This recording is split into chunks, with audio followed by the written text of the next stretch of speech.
Di video kali ini aku akan memberikan sedikit opiniku terkait dengan persiapan Big Five Liga Inggris, tim mana yang lebih siap mengarungi musim dan tim mana yang nggak jelas dalam persiapannya menuju Liga Inggris dimulai. Oke, tapi sebelum itu bagi kalian yang nonton video ini, silakan diklik tombol like, subscribe, berikan komentarmu dan kemudian share video ini jika video ini kalian merasa video ini bermanfaat seperti itu. Tapi bagi kalian juga yang tidak menyukai video ini ya tidak apa-apa, silakan di skip saja atau di komen saya tidak suka seperti itu. Oke? Tim pertama yang kita bahas dari juara Liga Inggris dulu deh, Manchester City gitu. Manchester City di bursa transfer kali ini bisa dibilang adem ayem karena yang pertama mereka takut dengan tuduhan yang dilayangkan sama Liga Inggris karena mereka melanggar aturan financial fair play. Jadi mereka mungkin lebih fokus mengurus ataupun lebih fokus memaintain hal tersebut gitu loh. Karena mereka nggak mau nanti kemudian gara-gara membeli pemain lagi mereka akan malah tambah runyam masalahnya. Kalau aku bilang Pep sekarang diam-diam aja. Pep kan bilang kita nggak akan beli pemain lain kecuali ada pemain yang pergi. Nah, sekarang ini Alvarez sudah pergi. Apakah Pep betul-betul menginginkan pemain baru? Feelingku ya, rasaku nggak ada pelatih yang nggak mau dikasih pemain lebih baik dari yang ada di timnya gitu. Cuman Pep ya lebih diplomatis, lebih lebih apa ya, lebih lunak lah kayak gitu, nggak kayak Conte yang berapi-api kan kayak gitu. Dia bilang ya udah nggak masalah, kita squad kita udah bagus, kita nggak perlu pemain lain. Dan dia bilang kayak gitu kan kayak gitu. Tapi ya kalau feelingku, ya Pep cuman diam-diam aja, dia nggak mau ribut dengan mungkin ributnya di belakang layar, dia nggak mau ribut di depan layar kayak gitu. Nah, mereka itu cuman baru beli Savinho. Savinho ini juga dibeli kan di bulan 12 kemarin kan, dibelinya bulan 12 kemarin, cuman baru datang ya di musim di summer kali ini kayak gitu. Ya mereka at least nggak punya ya kedalaman squad mereka nggak begitu dalam. Kita lihat aja pada saat FA gitu mereka memainkan McAtee di bek kiri. Ya walaupun squad utama mereka bagus, cuman ya kalau Haaland cedera, kalau De Bruyne cedera, ya selesai juga itu barang. Walau musim lalu memang iya mereka bisa main dengan Haaland dan juga De Bruyne yang cedera, tapi kan karena MU, Chelsea, Liverpool, Arsenal aja yang nggak bisa memanfaatkan. Tim yang lainnya itu kan sedang terpuruk gitu loh. Ngerti nggak? Jadi kalau menurutku pribadi, ya mereka memainkan Oscar Bob lah, McAtee lah, kemudian siapa lagi, Rico Lewis lah. Mereka berbakat, ya mungkin berbakat, cuman bukan belum levelnya Manchester City yang kita kenal 3 tahun lalu yang dahsyat menyerang bertahan, bahkan nggak ada satu tim pun yang bisa ngelewatin mereka secara open play gitu loh, ngerti nggak? Jadi kalau menurut pribadi ya City musim ini tidak begitu siap dengan musim yang akan mereka jalani, walaupun ya di apa survei di Liga Inggris mengatakan bahwasanya City akan menjadi kandidat terkuat ya pasti karena skuadnya itu aja, kemudian pemainnya memang bagus kayak gitu. Jadi ya, kesimpulanku untuk City kalau menurutku pribadi tidak begitu siap walaupun memang timnya memang udah luar biasa kayak gitu. Oke. Nah, yang kedua kita bahas tim sekotanya yaitu MU. Nah, MU menurutku lebih siap dari City dari hal pembelian pemain. MU sudah mendatangkan Leny Yoro, Zirkzee, Mazraoui, kemudian Matthias De Ligt gitu. Ada 4 pemain. Artinya ya lini belakang sudah ditambal 2 orang. Lini kemudian lini 3 orang, bahkan 3 orang. Kemudian lini depan itu sudah ada pesaingnya Højlund yaitu Joshua Zirkzee yang artinya bagus sebagai pesaingnya si Højlund gitu. Nah, kemudian yang jadi permasalahan sama MU sekarang kan adalah cedera pemain. Shaw kemarin dikabarkan cedera, oke? Belum jelas kapan. Malaysia pertengahan November, Oktober November baru kembali. Artinya bek kiri kosong nih. Kemungkinan besar Dalot atau Mazraoui yang main di kiri ataupun di kanan, oke? Oke, fine, nggak ada masalah. Kemudian um, siapa? Leny Yoro juga mungkin Oktober November baru kembali ke MU baru bisa main, oke? Kemudian siapa lagi? Anthony nggak bisa diharapkan. Rashford ya ups and down. Kemudian siapa lagi? Casemiro juga menurutku sudah sedikit bukan Casemiro yang kita kenal lah. At least di 2 musim lalu, di musim pertama dia. Kemudian ya yang menjadi titik terang di MU cuman ada berapa ya? Mungkin cuman ada 2 kalau aku bilang. Satu, Amad Diallo sudah mulai bisa tune in, dan kemudian Mason Mount ya semoga aja Mason Mount ini nggak cedera panjang kayak musim lalu. Ya kalau bisa bilang kalau bisa semusim itu dia nggak cedera apa-apa kayak gitu. Artinya dia bisa bermain semusim. Kalau menurutku Mason Mount ini bukan pemain yang top, cuman dia bagus, cuman dia bisa ngangkat MU menurutku, asalkan posisinya itu bukan di belakang striker. Dia bukan posisinya bukan di belakang striker ya. Di belakang striker itu udah kasih sama Bruno aja gitu. Kecuali Brunonya itu lagi cedera atau lagi nggak perform atau lagi nggak bagus lah mainnya gitu. Barulah mungkin Mason Mount itu kan kalau aku bilang ya nggak, kalau bisa nggak usah main pakai nomor 10 gitu loh. Main pakai nomor 2 nomor 8 aja gitu menurutku. Nah, ya kembali lagi yang jadi permasalahan MU kan adalah konsistensi dan juga cedera. Musim lalu MU itu berapa? 10 sampai 15 pemain itu cedera gitu. Baik tim inti maupun tim cadangan ya. Ya pusing juga sebagai pelatih gitu. Ya dan menurutku kalau ya MU sudah Erik ten Hag sudah mendatangkan rata-rata menurutku ya semua pemain yang dia inginkan sudah datang kecuali Frenkie de Jong ya, kecuali Frenkie de Jong. Ya kalau di akhir musim belum masuk juga 4 besar atau 3 besar, rasaku Erik ten Hag out. Dengan catatan pemain tidak cedera ya. Kalau pemain cedera misalnya ada 5 pemain inti cedera, ya nggak bisa salahin Erik ten Hag juga dong kayak gitu. Ngerti nggak? Jadi yang disalahin siapa ya? Tim medisnya, tim ofisio dia. Kenapa pemain ini bisa cedera terus kayak gitu loh, ngerti nggak? Jadi kalau menurutku kalau di akhir musim, di pertengahan musim MU nggak bisa bersaing untuk juara atau ya di peringkat 3 lah.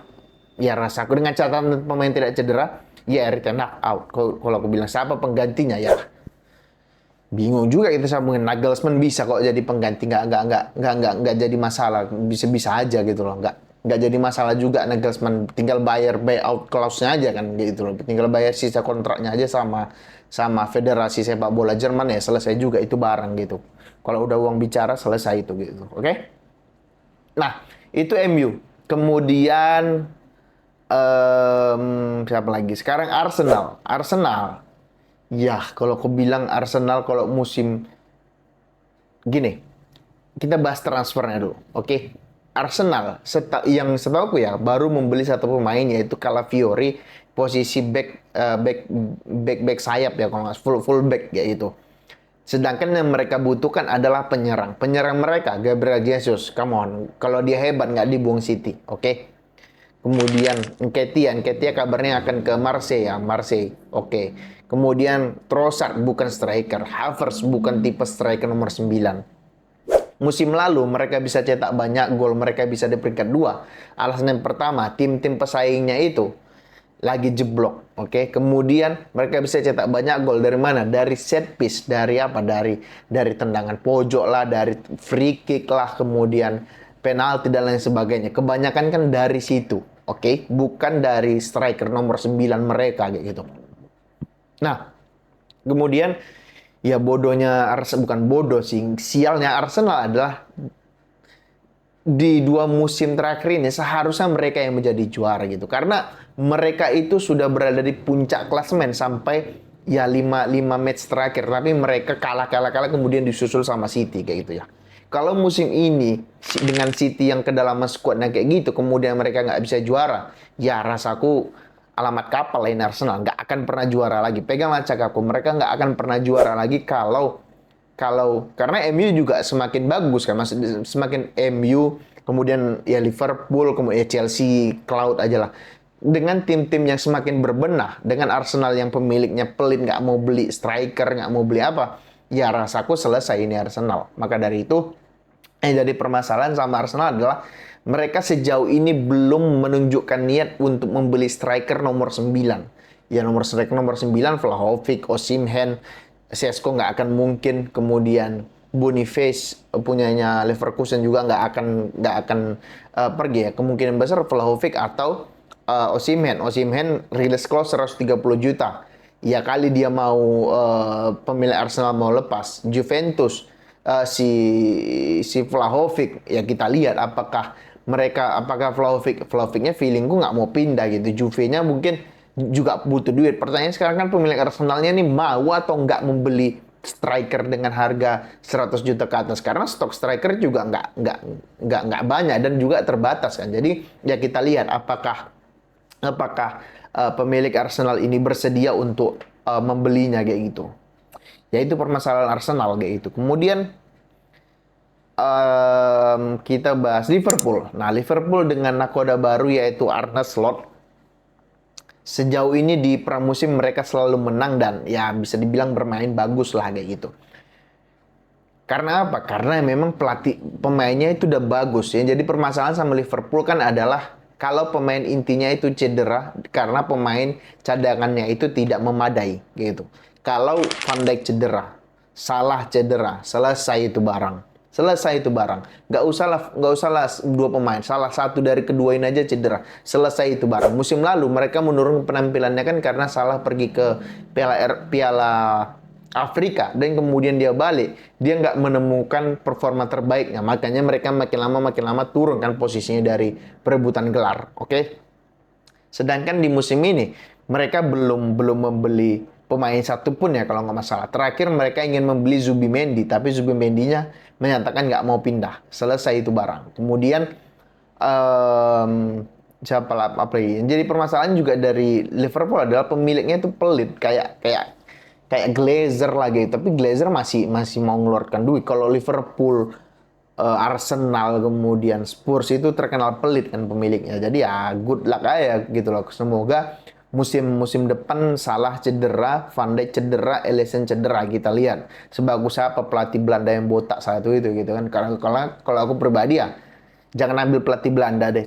Cobalah dalam 20 tahun terakhir tunjukkan satu aja pelatih Belanda yang top bisa bertahan secara konsisten. Rasaku satu pun nggak ada gitu. Oke. Nah, menurutku itu kayak itu. Nah, kemudian kita bahas Chelsea karena Liverpool nggak menarik untuk dibahas gitu. Kemudian kita bahas Chelsea. Nah, Chelsea ini menurutku adalah gambaran dari pemilik kemudian manajemen yang tidak memiliki visi dalam membentuk klub gitu. Bagaimana mungkin kalian itu punya 48 atau 38, anggaplah 48 pemain senior, di antaranya 9 kiper. Oke, satu di loan, jadi tinggal 8. Gimana ceritanya gitu loh, beli kiper sampai 8 orang gitu kan, nggak make sense, nggak masuk akal gitu. Di mana visinya, di mana blueprintmu dalam membangun sebuah klub kan nggak jelas gitu. Oke. Yang terakhir mereka jual ke Leher ke mana? Ke Atletico. Tapi kabarnya terakhir si Gallagher itu balik lagi ke Chelsea karena nggak jelas pertukarannya. Awalnya kan untuk si Samu Oberdin ya. Oberdin itu kemudian Oberdinnya nggak mau pindah. Kemudian beralih kepada Joe Felix. Joe Felix feelingku seharusnya dia bisa main di Chelsea gitu. Cuman ya mungkin masalah gaji dan juga masalah ya kalau Gallagher ditukar sama Felix ya jauh lah kalau menurutku ya. Kalau aku bilang nggak, ya Atletico juga nggak bodoh mau nukar Gallagher sama Joe Felix gitu loh. Jadi permasalahan jadi Chelsea ya itu struktur manajemennya tuh nggak jelas, nggak ngerti gimana kau mau beli pemain Chukwuemeka, Nicholas Jackson, kemudian Caicedo, Enzo, dua pemain ini udah 240 juta, kemudian beli Robert Sanchez, kemudian beli Mulo Gusto, Badia Sile, siapa lagi, kemudian Madueke gitu ya, yang semuanya tuh nggak perform.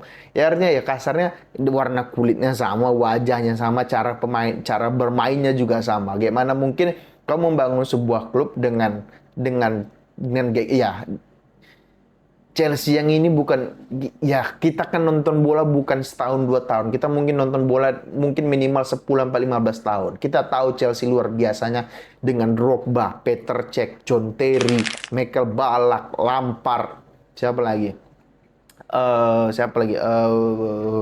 Dan lain sebagainya lah dengan Abramovich sebagai pemiliknya. ya sekarang gitu. Todd Boehly ini mungkin dia mau menyamakan dia mau meninggalkan legacy dari Abramovich, dia mau buat legacy sendiri tapi nggak tahu caranya. Karena apa? Dia berasal dari Amerika, dia nggak ngerti sepak bola, yang dia ngerti apa ya entertain. Sepak bola sama entertain itu bisa digabungkan, bisa asalkan mengerti caranya. Contohnya kayak mana? Kayak City, itu adalah the real kerjasama baik antara pemilik, manajemen, pelatih, dan juga pemain. Oke? Jadi kalau menurutku ya, good luck aja untuk Chelsea. Mungkin ya musim musim ini kan mereka finish di peringkat 6 ya? 6 atau 7 ya. Mungkin musim depan ya di peringkat 9 mungkin gitu loh, ngerti nggak? Oke? Jadi kalau menurutku ya, salah satu tim yang paling siap mengarungi musim ini ya salah satunya ya MU. Menurutku seharusnya ya nggak ada alasan untuk MU musim ini nanti terseok-seok gitu loh. Mungkin ya nggak ada cerita kayak gitu, nggak ada cerita 3 pertandingan beruntun kalah, nggak ada cerita karena pemainnya sudah secara ke dalam skuad cukup bagus, mungkin karena mungkin masih muda pemainnya ya. Tapi kembali lagi, ini masalah pemainnya cocok nggak sama pelatih kayak gitu, oke? Bagi kalian itu dulu sih kayaknya. Bagi kalian yang suka video ini silahkan di subscribe, di komen, di like. Bagi kalian yang nggak suka ya nggak apa-apa, di skip aja, oke? Terima kasih, semoga terhibur.